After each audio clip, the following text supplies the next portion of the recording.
Wilujeng tepang deui di acara Babandung Kuping bareng AE Channel. Palawargi samudayana anu nyimak sabada urang uninga pentingna ilmu kangge kahirupan anu mangrupikeun janten suatu petunjuk tata cara urang nyikapi suatu kehidupan anu teu langkung pentingna urang kedah paham bahwa modal anu utami nuku Allah dipaparin ka urang salaku manusia nyaeta akal. Disebatkeun akal gorizi nyaeta akal anu tiasa ngaidrok atanapi mendakan kanu namina ilmu. Di mana ilmu ladang ningali, ladang nguping, tatras ku akal diemutan. Sabada paham, tah eta mantakna salah sawios kautamian Kanjeng Nabi Adam alaihissalam, bapa urang samudayana, bahkan urang selaku Bani Adam turunanana nyata bil ilmi ku gaduh akal tiasa ngaidrok kana ilmu mantakna darajat manusia tiasa langkung mulia tibatan para malaikat gitunya bahkan leuwih hina tibatan setan nalika eta manusia teu diangge akal gorizina kangge mendakan ilmu ai ilmu teh aya nu nyebatkeun hidayatul irsyad wal bayan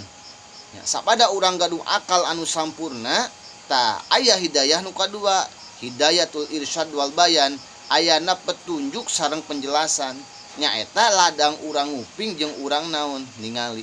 mantakna nalika kolaborasi antara akalna diangge seueur babanu kuping ngupingkeun kana sanasehat jeung sanes kantena seueur maca seueur ningali informasi nu sanesna khususna informasi cara jeung kumaha urang nyikapi kahirupan supaya janten kasalamatan kangge urang pribadi nya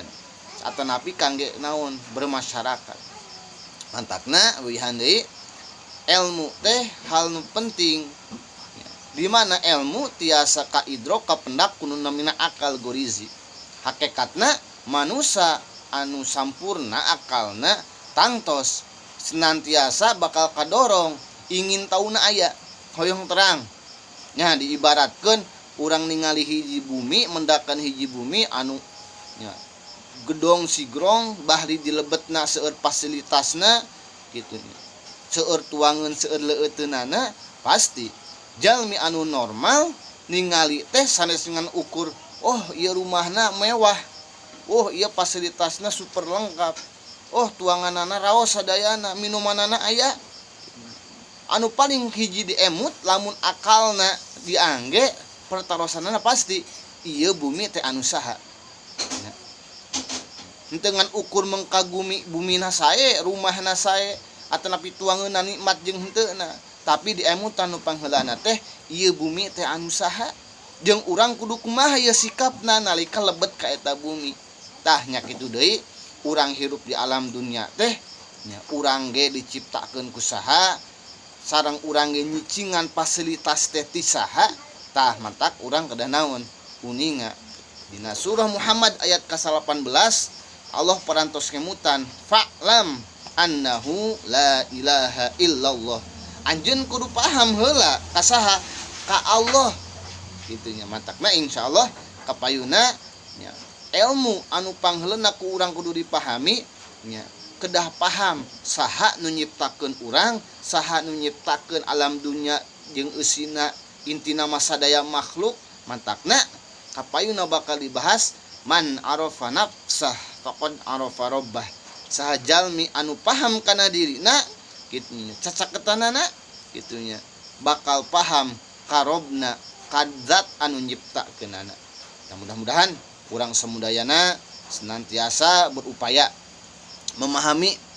ya, sabab diri urang bumi nu ku urang diduduki fasilitasna ku urang dimanfaatkeun aya nu gaduhna jeung urang kedah terang cara sikapnya nyikapi supaya tah urang kamangpaatkeun diri urang jeung fasilitas nu ku Allah dipaparin jeung dunia anu sakitu indahna ieu teh supados janten kamangpaatan henteu jadi naon siksaan bahkan janten naon janten pahala.